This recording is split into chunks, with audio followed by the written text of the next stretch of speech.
from Utrecht. This is Bitcoin Explained. Hey Sjors. Hello. Hey Sam. Hello. We have another guest, Sjors. Hello, Sam. Welcome. Thank you. Wouters. Who are you? I'm a Bitcoin research analyst at River Financial. All right. What is River Financial? It's a US-based Bitcoin-focused company, offers brokerage, offers like zero fee DCA, so no fees on recurring orders, and offers hosted mining services. And increasingly, we're starting to do more with the Lightning Network. We first integrated it in 2019, and now we're offering a new product around it as well, around Lightning. All right. What are you doing here? Why are you in Sjors' living room with us now? Well, it's an honor to be here, I'd say. Yeah, recently released a report around our learnings from the Lightning Network, the insights that we gathered from running some of the highest capacity nodes in the network. And basically you reached out to me and you were like, well, it would be interesting to have a podcast about this. We talked briefly at Bitcoin Amsterdam about it, awesome conference. And yeah, we'd love to share more. All right. Sjors, what do you think? Sam's here now. Do you want to do it? Sounds good. Might as well discuss the report. Yep. First of all, though, Sjors, we did an episode about the Lightning LND bug so that was the last episode 2 weeks ago. And I think there is an update about that. Yes. But, so to start off, we kind of speculated in the episode itself what the exact cause was. And we mentioned that we weren't 100% sure. But we were 100% correct. We were not correct? No, we nailed it. Did you, Sjors? Did you nail it? Well, roughly. All right. No, anyway, we speculated on a few different possibilities. But yeah, it turns out that, especially when we're talking about what happens when you're not actually using BTCD as a full node, you're just using Bitcoin Core as a full node, yet your Lightning node still stops. And you're using LND as the Lightning node. And the reason that happens is because LND uses parts of BTCD, because BTCD is not just a node, it's also a library of components that you can use. Mm-hmm. And so if you're using one of those components, even though you're not using BTCD as your node, you still rely on how those components check certain rules about blocks that they should probably not check, or at least should check correctly if they do. So those components broke. Right. So it's basically because LND was using code from BTCD. Yeah. Okay. Got it. That's clear enough.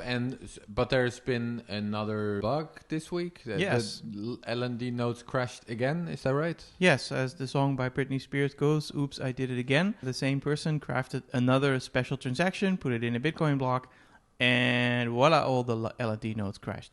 Now, in this case, there are a few differences. I mean, in general, it was the same kind of bug. It was like a Bitcoin transaction that was perfectly valid, though a bit weird, and in such a way that Bitcoin Core nodes would be perfectly happy with it, but the BTCD-based nodes or libraries that use BTCD code would not be happy with it and would stop, basically. Right. Well, so last time the reason was that there was a limit on the witness side of SegWit transactions, and then the Taproot transactions don't have that limit, but for the blocks that come in, yeah, and this time people should listen to the last episode. But I'm getting to the point where my question is: so was it exactly the same? Wasn't the bug fixed? Yeah, that specific bug was fixed, okay. But it was another difference in interpretation out there, which had to do with another limit that was slightly different in LND. I see. So it was a very similar bug, but not the same bug? The same kind of bug, but it was a different one. Okay, but the last time LND nodes crashed, it was an accident, I think, right? It could have been an accident. We don't know. Mm-hmm. The second time was definitely not an accident. This time was not an accident. So this time, this developer, and I think his name was Burak, if I'm remembering that correctly. And I'm sure I remember that correctly because you told me 5 minutes ago, and my memory isn't that bad. He did it presumably by accident last time, so this time he did it intentionally. He was looking for bugs and he exploited that. Well, the transaction has a message in the upper turn that says something along the lines of, haha, you should be using C Lightning. So it was, very clearly an attempt to cause a problem there, which is not very nice, but it can happen. Right. Have you guys have had any problem with this? Did this affect you at all at River? Well, we run multiple nodes, and I believe the developers were immediately on top of it, and I think upgraded the nodes, made sure that there were no issues, and I believe there was no downtime on the API that we have either. So altogether, it went pretty smooth. So fortunately, not too many issues, but could have been worse for sure. Yeah, Okay, that sounds lucky because it did stop a lot of nodes. Yeah, so hang on though. But so this bug was also fixed by now within a couple of hours, it sounds like? I believe it was pretty quick, yeah. And then it was basically fixed before it affected you? Believe so, yeah. Okay. So, but that does obviously mean you need to pay attention. Yes, yeah, for sure. Yeah. Okay, I think that's also the type of stuff we're going to discuss in this episode. Yeah, and I guess the failure could depend on exactly the details of your setup, which I don't think you know in that much detail. But like, I think it would stop processing new blocks, but it might still, like, if the channels are still there, those channels might keep working. So that's maybe why it didn't go down, something like that. There's a couple of other details about this exploit that might be worth mentioning before we move on. Okay. One of them is that this transaction was a so-called non-standard transaction. And that means that it is a weird transaction that is valid, but nodes will not relay it by default. So if you see this transaction in your mempool, you will not send it to your neighbors. Which begs the question of how did this transaction ever find a miner? And this mechanism is mostly a safety mechanism to prevent you from accidentally throwing away your money. Not only how does it find a miner, but even why would a miner itself include it then, right? Yeah, because miner software would, again, generally not include those things because it has to do with some safety mechanisms for soft forks that if you don't include non-standard transactions, that's a double negative, but if you don't include non-standard transactions, then you will probably not get screwed at the next soft fork if the rules change. That's the way we've talked about that in some other episodes. We'll skip that now. But so the way he got it in there was just emailing this pool and just asking them to please include it. And it included a nice $750 transaction fee. So interesting. Now it was a very, very large transaction. I think it was 0.5 megabyte. So this was 26 Satoshi per byte, which is a high fee, but not an absurd fee rate. But the total fee was pretty high. So yeah, that's how it got included. And once it's in a block, nodes will simply accept it. All right. I don't want to dwell on the topic, but I guess now my curiosity has been sparked. Like, what's the incentive for Burak to even do this? I mean, I know there is this sort of controversy about LND maybe being too dominant on the network. Is that why? I don't know. There could be.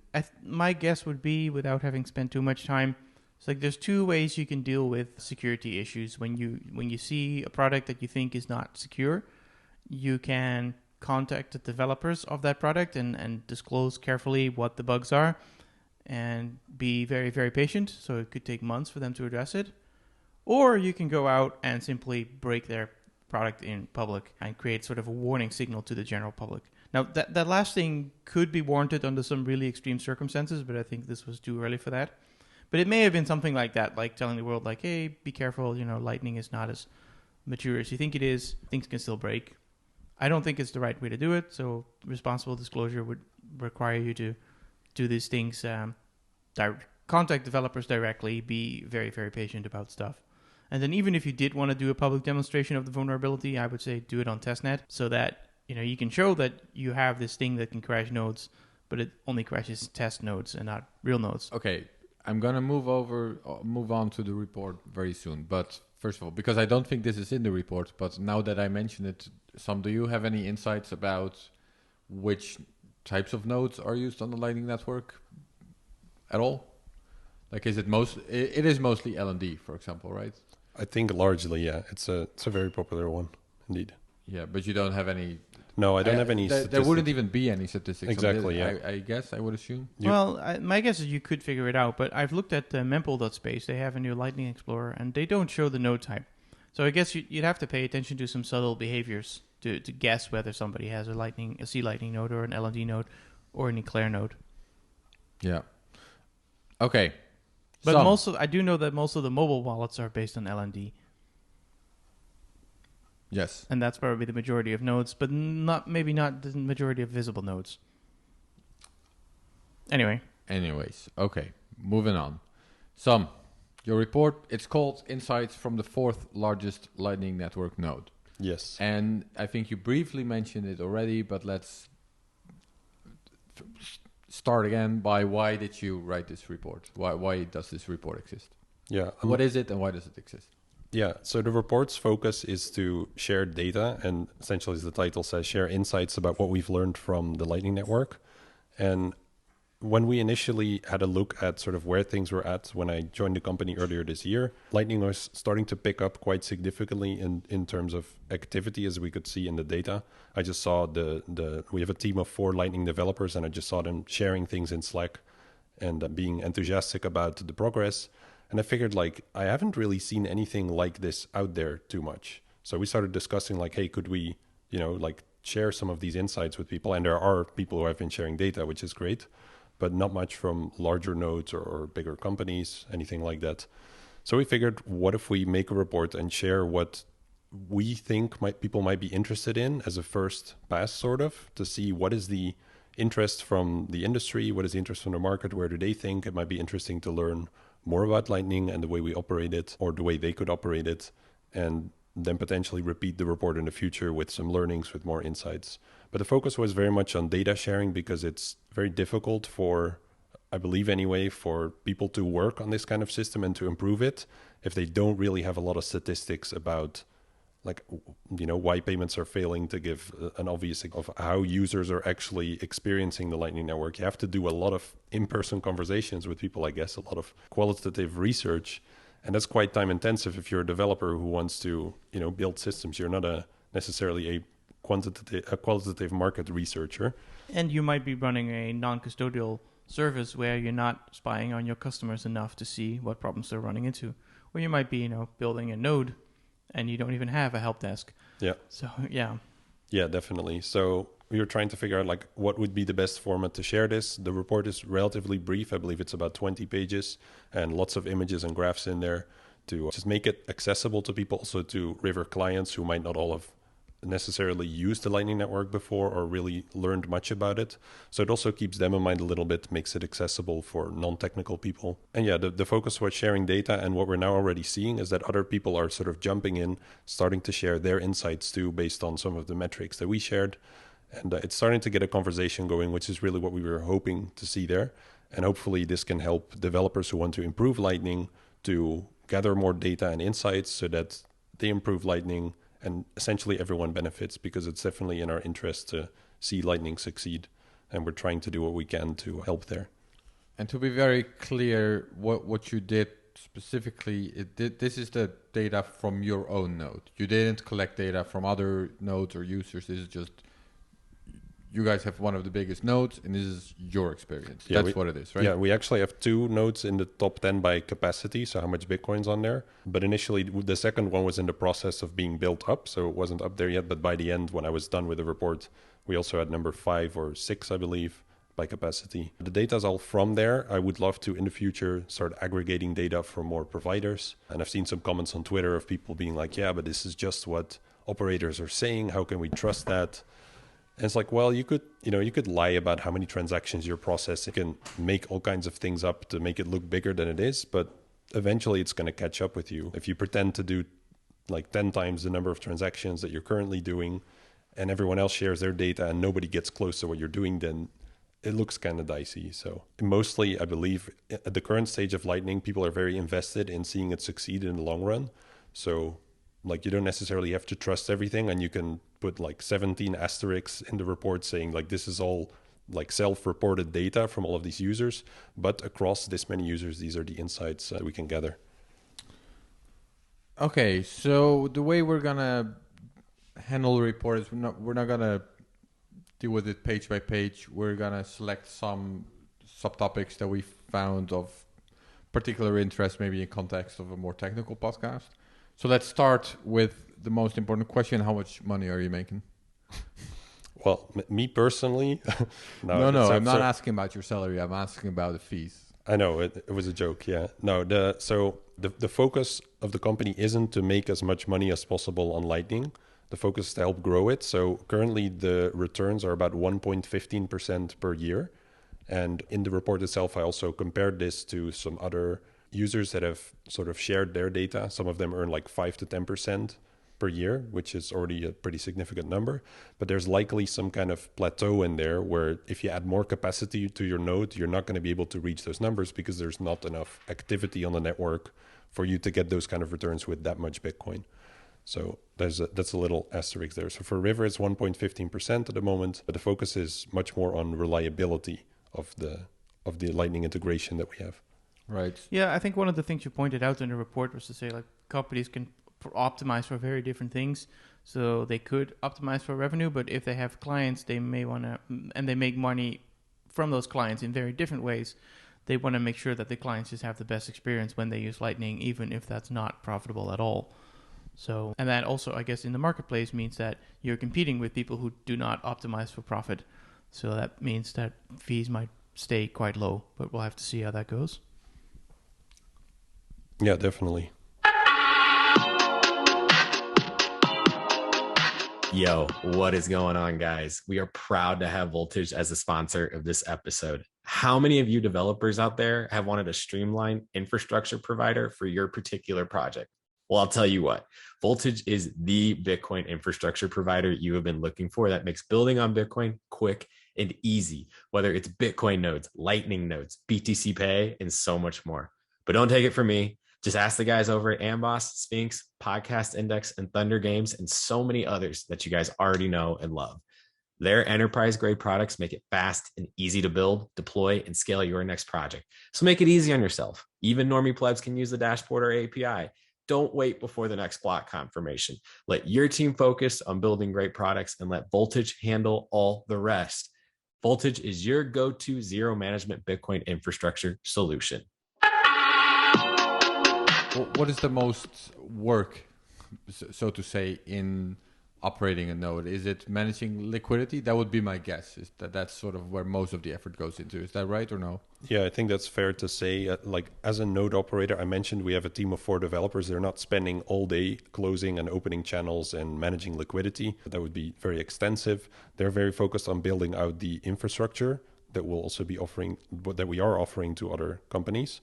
So that's where the majority of the work goes. And managing liquidity, as you mentioned, and opening and closing channels, that does take up some time, especially if you want to have successful routes, if you want high reliability. So there's a bit of vetting involved there in sort of the nodes that you want to connect to, because if you just connect to a random hobbyist that will send one transaction per month, doesn't really have much liquidity, doesn't really put any effort into it, it's kind of difficult as a company to justify that because you're locking up capital in a very inefficient place with no track record.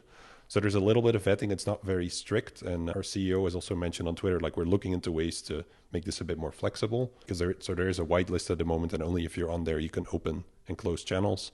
But it ensures that there's a high reliability for transactions to get routed. And that's ultimately what we want to focus on, to get it reliable enough for companies to want to consider accepting Lightning as a payment, for example. So how does the vetting work? What are the factors you weigh when it comes to vetting?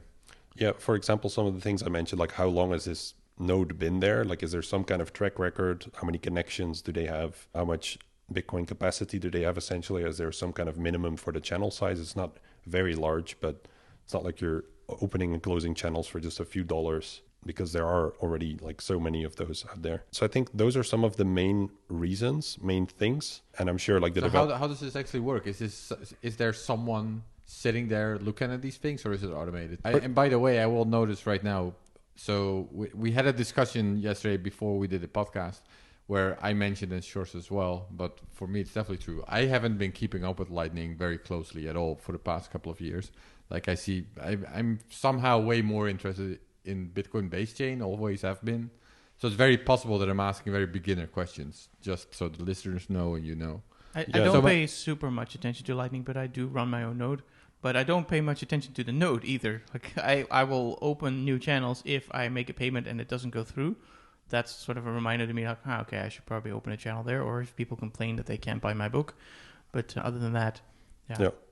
So the question was, is there actually someone sitting there looking at these things, or is this some automated process? Yeah, no, it is a human process, very much so, because there's just like too many things to consider, etc. It's too early stage. In the future, I could potentially see it automated, but that goes for many of the processes they're currently manually doing. It's just a matter of time before a lot of that will get automated, and needs to be automated, because if companies want to run Lightning, it's kind of unlikely that they'll want to have a full-time employee just sitting there managing channels and liquidity. It's just not realistic in many cases. So for your note there, like on Lightning knowledge, like I'm also not a developer. I'm not a technical person. So I do spend time looking at Lightning, because similar to Bitcoin. Like it gives off a lot of energy. Like Bitcoin in the early days, it gives off a lot of energy. There's a lot of people excited about it. It's really interesting to learn more about.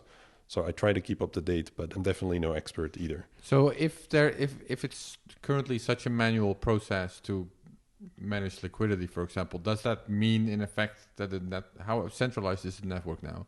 Is it really dominated by a few big players like River that actually have someone doing this because they can afford to do it? Well, if you take a look at some of these node operators that are sharing their data on Twitter publicly, I believe GoldSats is a quite well-known one who just shares all of his strategies, all of his approaches. There's quite a lot of other Lightning enthusiasts like it who just share how they do things. And for them, since they're earning higher returns, it can also potentially actually be an income stream. But generally, they mention like it's a couple hours per week work for his approach, for example, that gives a bit of an idea for people, like how much work is this actually. But this is, of course, someone who is very experienced, really knows what they're doing. If you're not that kind of person, there's probably quite a learning curve. It will take you a while to get to that point. So then it's a significant time investment, which, yeah, of course, changes the entire picture for people. But to your question, like, is it centralized at the moment? From everything I've seen, like all the data I've looked into, and there was also a really nice visualization that I added to the report from a Twitter user called PyMoment, which was a visualization of the Lightning Network. And you could see how essentially there's dozens and dozens of different routes that any given transaction could take, like through sort of the major nodes out there. And there will be many sub routes that will be longer, that might be less reliable, etc. So in that regard, for the current size of the Lightning Network, I would say it looks pretty dang decentralized. It could be far more decentralized, of course.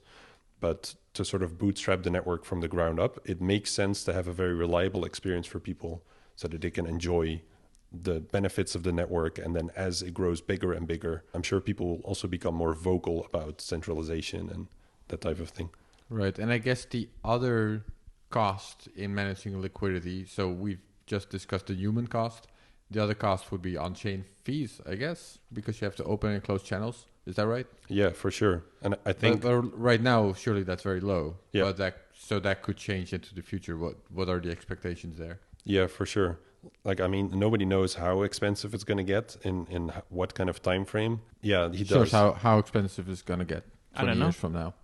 Less than 21 million Bitcoin per transaction. So disappointing. Okay, we have an estimate. Yeah. Sorry, Sam, go on. No problem. Think like what it might be an issue for in the future if you want to get more people who set up routing nodes where they actually earn returns. That requires some technical skill. It requires a lot of trial and error and setting up channels, trying to find optimal routes where you can actually make some money. So if you have to open and close a lot of channels to get to the optimal setup, but transaction fees are quite high, then you could have sort of a upfront cost that you would need to pay to actually get to that success point.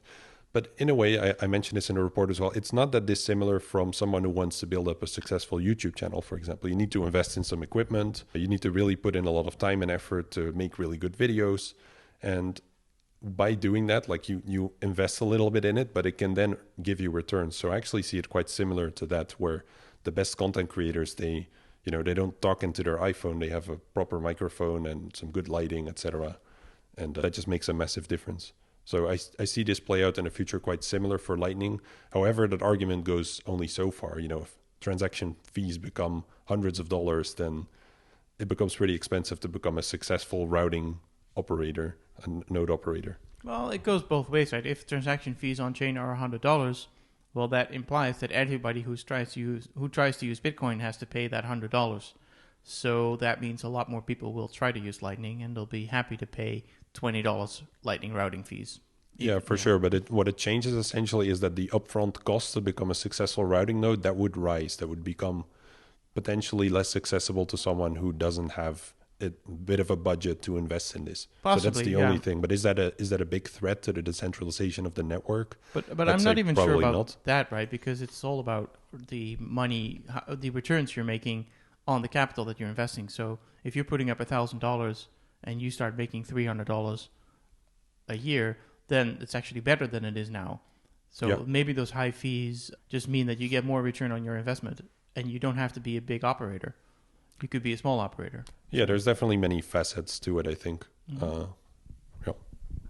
You mentioned, and again, well, maybe I should stop mentioning this myself. I was just going to say this might be a very beginner question again. But you said, so there's particular routes you could be on that would make more money than other routes. Would the way to figure that out be just trial and error? Sorry, trial and error. Just try it out and see what works, or are there other ways to sort of figure it out beforehand? From my understanding so far, that's how a lot of people do it. So when I mentioned earlier that we're trying to share a lot of interesting data that people might be interested in, the number one request is obviously from people like, what are your most profitable routes? But the tricky thing there when you share that publicly is you get all these people who copy the exact same setups. And by doing that, the profit for everyone declines and ultimately everyone's disappointed because some people feel like, oh, you lied about this because I'm not making any money. And it's like, well, like 100 people just did the exact same thing. Of course, it's not going to be great. So it's arbitrage. So I guess to make a concrete example, let's say Starbucks starts accepting Lightning payments and nobody has a channel to Starbucks, but you do. Then everybody wants to pay Starbucks goes through you. And so you can just charge like 2% on every transaction. No, you wouldn't do that, but you could. And then as people find out, oh my God, that's so profitable, I'm going to open a channel to Starbucks too. Then, of course, those fees will go down in competition. But the other problem is they also need to have inbound liquidity because you are part of a route. So you are the last destination before Starbucks, but somebody has to get to you first. So if nobody has a channel to you, then even though you have a giant channel to Starbucks, nobody's going to use it because they can't get to you first. So it's tricky on both sides, I guess. Yeah, definitely. Okay, so this segment of the podcast was about fees and liquidity, and also because that's a segment of the report, of course. Is this what we wanted to discuss about this, or Sjors, do you have any questions about fees or about liquidity? Sam, did we forget to mention anything? If not, we'll move on. Okay, so the next point is why Lightning payments can fail. So Sam, why can Lightning payments fail? What did you find? Yeah, what's nice about being a larger node in the network and having a good bit of connections is that you start to get to volumes where you can say something statistically meaningful about these failures. Whereas if you're, a hobbyist, you've routed maybe 100 transactions in a month, it's a bit difficult to draw conclusions. Wait, so how many transactions do you route per month? So in September, I believe off the top of my head, it was 115,000. So then you can start to say something meaningful about it. Yeah, that's a huge number. So that might be useful to clarify. You're primarily a routing node, as in people connect to you and from like payments go through you, but you're not necessarily you are sometimes, but you're usually not the origin and destination of those payments. Yeah. So it's really a perspective of somebody sitting in the middle. How often does that work, or how often does that fail? Which is different from the end user point of view, right? The recipient. So to remind people, if you're making a payment on Lightning, you are the one deciding the route, generally. So that means you have an idea of what the Lightning Network looks like and what the capacity of all these channels is, and you construct a whole bunch of routes and you try all of them until it works. And that means you know that it failed or not. If you're receiving coins on Lightning, you're just telling people, please send the money to me, and then either you get something or you don't get something. There's some in-between phases where I think you get something, but then it still doesn't finalize. But you have a lot less information. And when you are a route, then you don't know where the payment is coming from and you don't know where the payment is going because it's all onion routed. So you can only see the next hop and where the previous hop where it came from. And so all you know is that some payment tried to get through and that's it, but you don't know any context there. But you can still do statistics on that. And that's, I think, what your report is mostly focused on. Yeah, and then exactly. Having 100,000 plus payments per month is a lot, I think.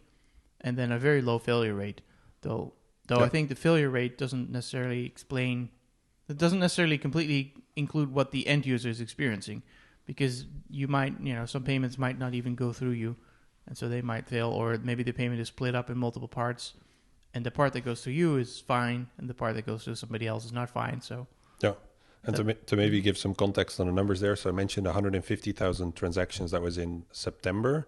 I believe October, I haven't looked at the data yet, but for September, so 115,000, the success rate was 98.7%, I believe.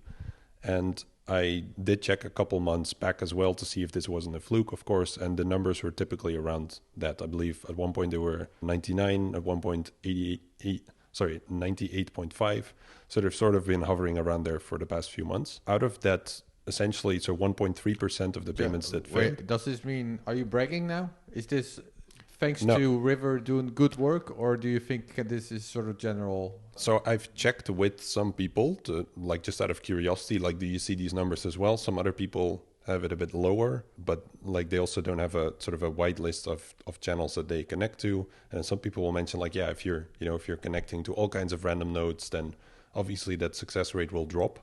So it's also not bragging in the sense that like we're happy with it, like there's progress, but the ultimate goal is just to get to 100% or as close as 100% as possible.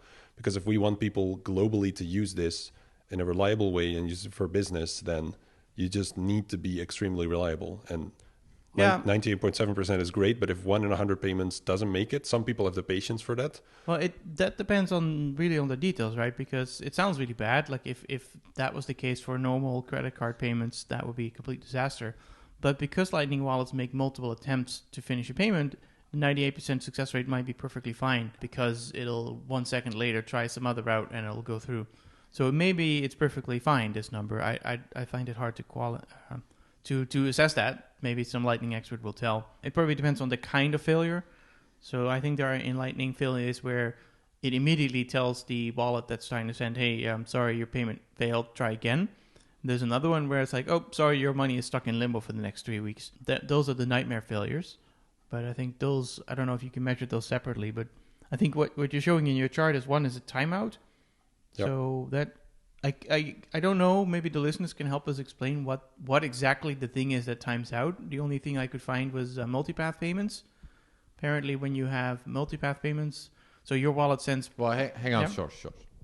We just mentioned there's a high success rate, but it's not a 100%. And then the failed payments can be divided into several categories, right? So what are the categories? Yeah, the two biggest ones. So Sjors just mentioned one. It's a timeout, and from my understanding, the timeout means that after about a minute, which is the standard time that has been built in, after about a minute of trying to find a route, like trying to send this onwards, it just can't seem to figure anything out that definitively gets it to the final point it needs to be. And then the second option, that might actually be the second biggest that I just mentioned, the timeout. The biggest might be that there's no route. It's one of the two. They're both about 0.5%-ish or so. So there's just no route available. It's check the options and it isn't there, even though there was supposedly a way to get to the final destination. And so this latter thing suggests that, for example, you're talking to a mobile wallet, and so the next hop in line, I guess, is a mobile wallet, and that mobile wallet is just not there. So the original person making the payment constructed a route which went from you to the mobile wallet, and then it's gone. Yeah, potentially. Or could it be multiple hops away too, because you have, of course, no control over the final destination? Yeah, indeed. And I think as well, the other reason that gets mentioned quite a bit is Tor. So people using just like the Tor network has been experiencing, I believe, quite a lot of issues over the past months. I'm not sure how long this has been. So like there can also be issues there where there was supposedly a node in between that was going to be accepting this transaction, like routing it forward. And like if Tor is having issues, then it could be that initially there was a connection established, but it drops for some reason. And that could also cause issues. Yeah. I mean, it seems like for your direct peers, you could try and make sure that you connect to those peers through ClearNet. If you know who they are, then you can call them and say, can you give me your ClearNet IP address? I guess they might give it to you or they might not. But if you don't know who they are, then I guess that's part of your criteria, right? Whether you want to connect to a node that's on Tor, because you might get lots of failures if there's a problem on the network. Yeah, I don't know if that's something that's currently looked at as one of the criteria that you asked about earlier, Aaron. So I'm not sure there, and I haven't heard anything about it, so it would actually surprise me.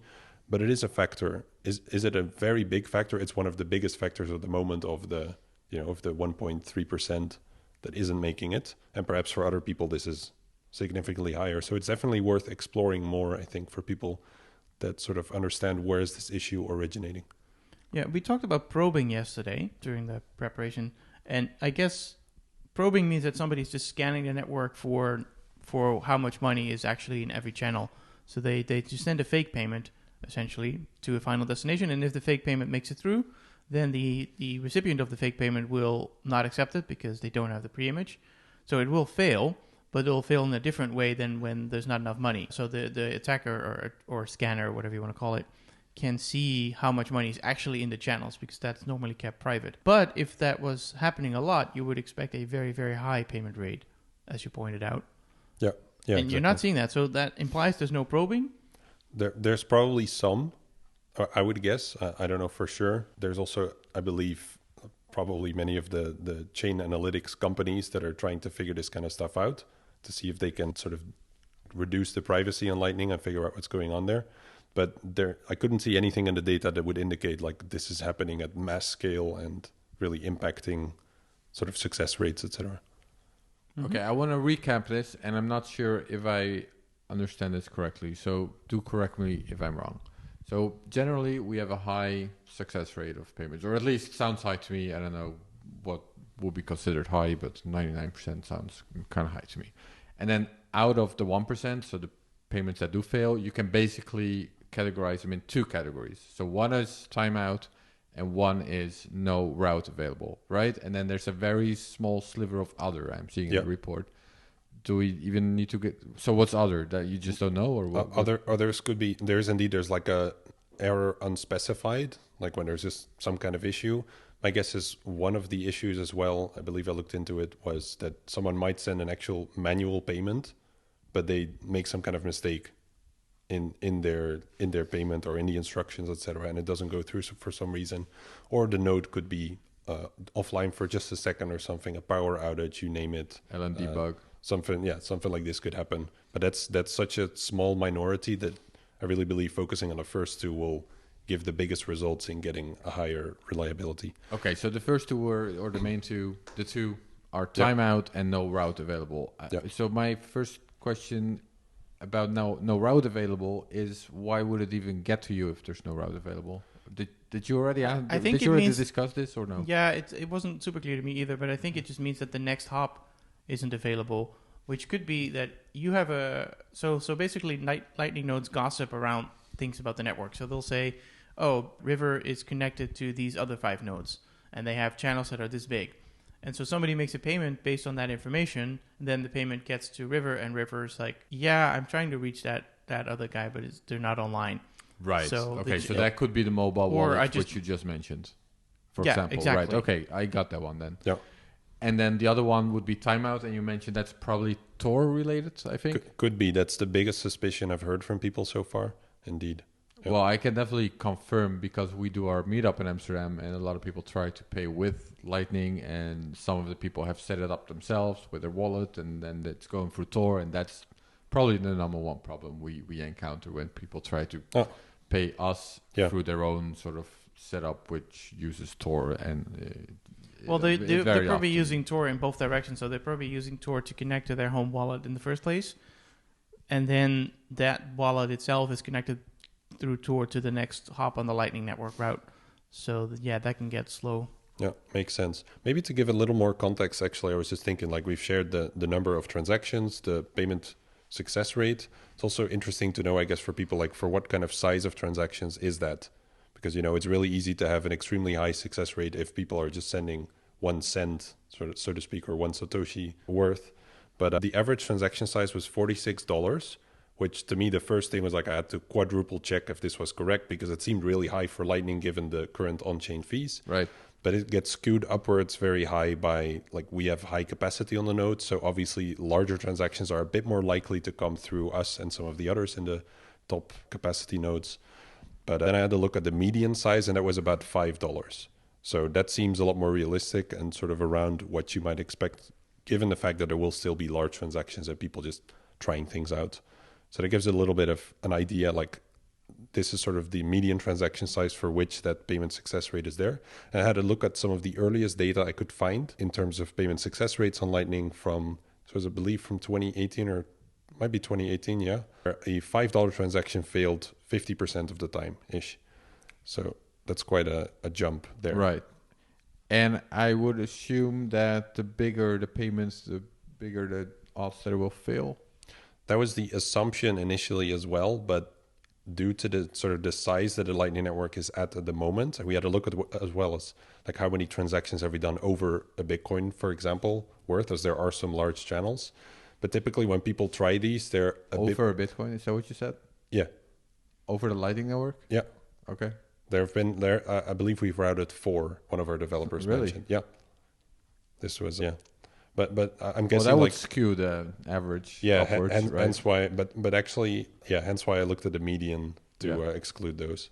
Indeed. But looking at the stats there, it gave some insights in sort of how have things progressed ever since. So that's, I think, relevant context for people to understand when we talk about these numbers. I mean, keep in mind that if you're sending a Bitcoin to another node, you're probably sending it to some node, like through a bunch of channels that are very highly reliable. You're not sending it to some random mobile wallet on Tor. So I would imagine that the success rate would be higher for those big transactions. That's actually the point I wanted to make, but I kind of lost my train of thought there. But indeed, likely when people are sending such large transactions, they're going to just manually take a look at, could I actually get this through? Is it there or not? So I believe at the current stage, you can't say a lot about it yet. There's probably, reliability might drop a little bit when you start sort of messing with the threshold of the sort of upper X percentile of the channel sizes, but for the most part, it seems to be pretty reliable. Yeah, and if you want to know a little bit more about routing, you should listen to the episode I did a year ago with René Picard about optimally reliable payment, yada, yada, yada. But anyway, a smart way to split transactions into things. And he talks about metrics, like if the channel is, you don't know what the capacity of a channel is, so your best guess might be half. Basically, so your best guess might be that half of the money is on one side and the other half of the money is on the other side, and you can do some reasoning from there. Also, we did an episode with Joost Jager. That was also about routing, right? Yep. I think. Okay, well, so we discussed why Lightning payments can fail, and I think, did we discuss everything about that? I think so, yeah. Okay, next topic. This will be the last topic of this podcast. Lightning infrastructure for business.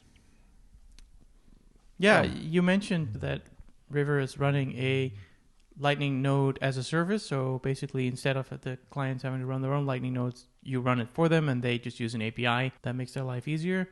And you've discovered some things that are important when doing that. Right? Yeah. So actually, River has been offering this for a while, but to just one client to try things out, which is the El Salvador's Chivo wallet. We offer the API for them to route any Lightning transactions that people want to do through the app through our nodes. And what this essentially does is it makes life easier for the developers of this app instead of them having to spend part of their time on keeping nodes online, updating them, making sure they always have enough liquidity, etc. That responsibility is transferred to us, which also means that if Lightning payments fail, people look at us. Essentially the clients look at Chivo and they're like, why is it not working? But Chivo looks at us like, hey, you have to make sure this works as often as possible. And thus, why I mentioned earlier, our focus is very much... I want to specify something real quick here. If a Chivo user pays a Chivo user, it doesn't use Lightning, right? That's just custodial. So we're talking about Lightning payments from Chivo to some other Lightning specifically, wallet. Okay, go on. Exactly. Yeah, so if people want to use the Lightning, essentially if the clients want to use the Lightning Network, we need it to be as reliable as possible, as I mentioned earlier. That's really why that's the focus. But initially, build this up with this as a first client, and then recently sort of came out about it and shared it with the industry. As initially, a lot of people thought that Strike was doing this, but it actually wasn't the case. But that was sort of the first client for us. So was River doing it from the start, or did River jump in later? No, from the start. Okay. Yeah. So from there on out, we learned a lot by doing this and then made this product public, where now other people and developers, etc., can look into this API. If anyone's interested, the website is rls.dev. So, but you can also find it through the River website. And it's essentially, as mentioned, it's an API so that you can route these payments through. And the first immediate thought that people have, but that's centralized, but then everything goes through River's nodes or something. That's a problem for the Lightning Network. But I see this very similar to when you tell a friend about Bitcoin and they're pretty excited about it. They're like, all right, I'll buy a little bit. In many cases, they'll buy a bit and put it on an exchange and keep it there. And that's not really the experience that veteran Bitcoiners like to see, but it at least makes them take that first step so they can then start learning more about self-custody, about sort of evaluate what is the impact for this on me, on my life, on my financial decisions. And that's a really a first important hurdle to overcome.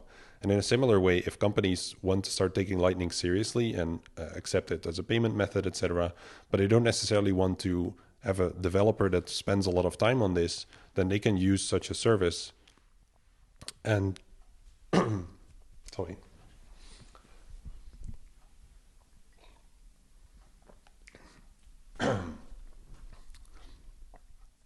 So if a company wants to use the Lightning Network but doesn't necessarily want to put a full-time developer on this, then this makes it far more accessible for them to get started.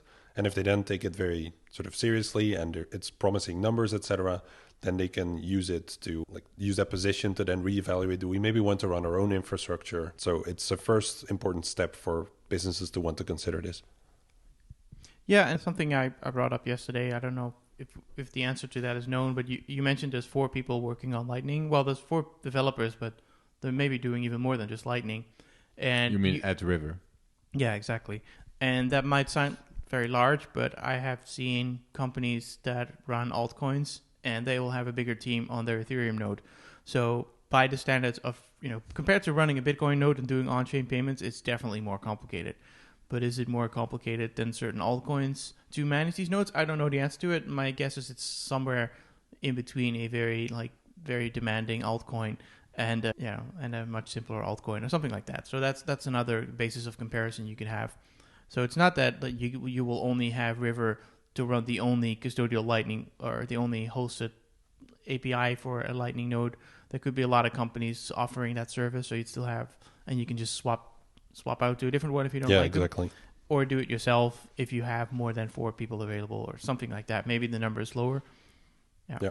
So initially when Lightning started growing and becoming people who were very vocal about it being a scaling solution for Bitcoin, they started to push exchanges to adopt it without really realizing how much work is involved in doing this. And typically exchanges, they're big enough to be able to do this. So I'd say definitely keep sort of pushing them to take some action.